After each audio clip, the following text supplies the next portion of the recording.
We really need to not just halt this devastation, we need to turn it around. And conversations that need to be had, like capitalism versus the climate. Well, I'm going to be on the side of Mother Nature every time, because in the end, Mother Nature always gets her way. Be each other's medicine.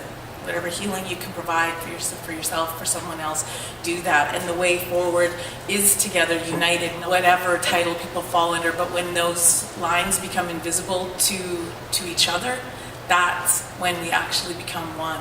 I want to ask a question before I get into what I'm going to do tonight, and this is what I'm not going to do, but I want to get a sense of whether there's an interest. So as the scientist on the stage, we were going to start with me doing a little bit of here's the science behind climate change, and then I quickly realized that without some visuals and without about an hour, I wasn't really going to do it. So I'm not going to do it at all tonight, but I just would really be grateful for a show of hands that if we were to organize an event in January, say, talking about what is the science? You know, how bad is it? What kind of data is out there? And what do we know and what do we not know? How many people would be interested? Be honest, so we know whether it's worth doing this. Okay, it's worth doing this. We'll do it in January.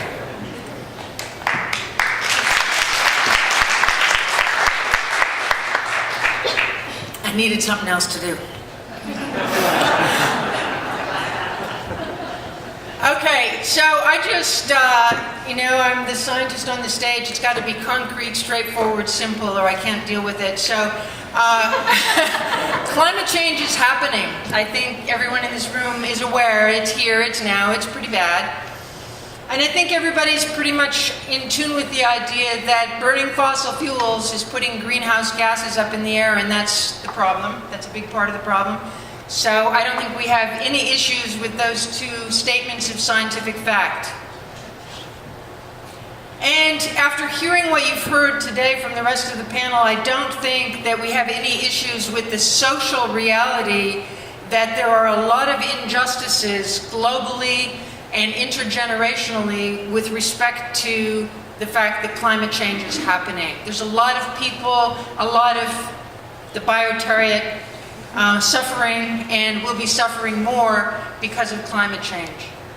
So, in the world that I live in a society that cares about those things, in a society that cares about intergenerational justice, about the climate change justice that we've been hearing about, in that world, it would be morally wrong to pursue large, long-term infrastructure projects that would make that worse. Does that not seem morally, ethically wrong? So how is it that we have both federal and provincial governments that are pursuing those activities with as much force and as much speed as they possibly can?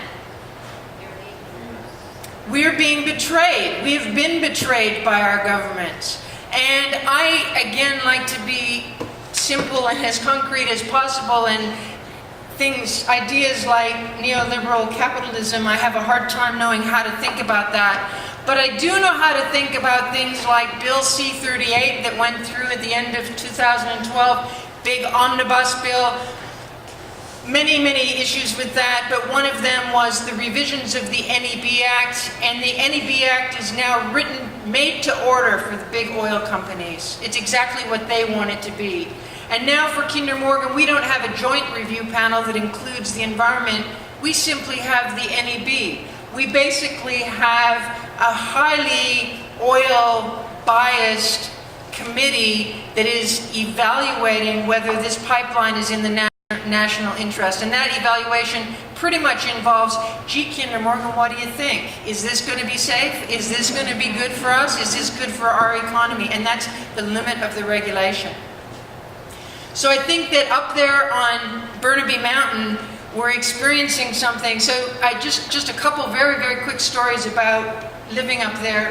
Not that I ever slept overnight, but I spent a lot of time up there over the last couple of months. And deep gratitude to some very, very committed young people in the back of this room who've spent a lot more time than I have out there and have been hugely dedicated. I'm going to pause what I'm saying right now so we can all applaud the caretakers.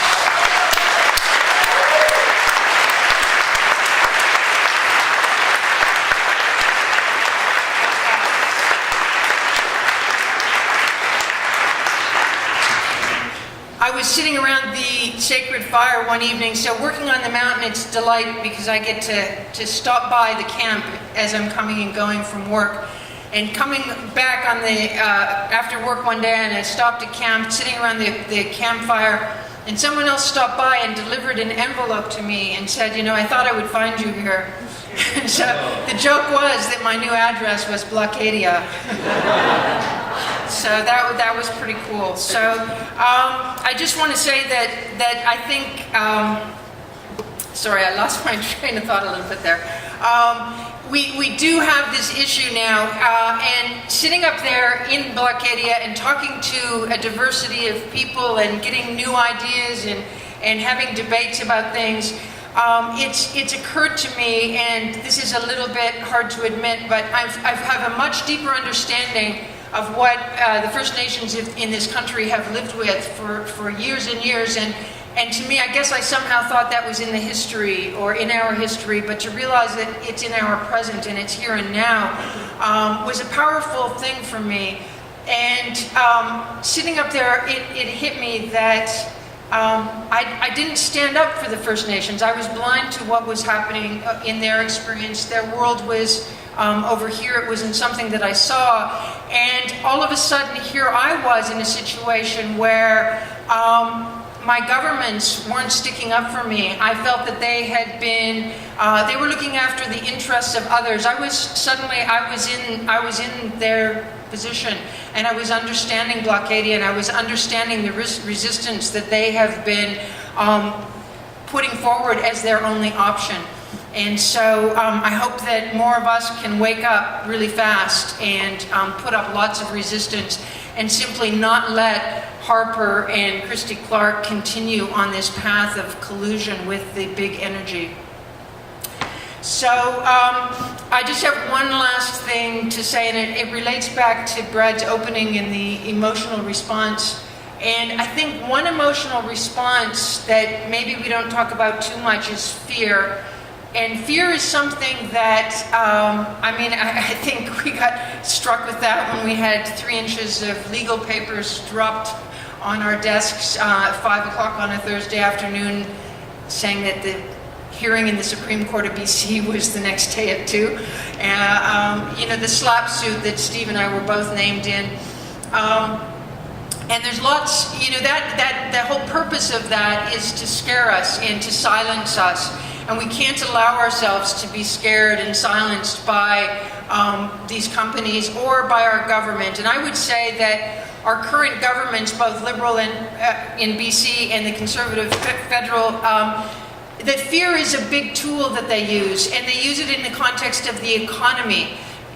We need these projects, or the economy will go south. We need these.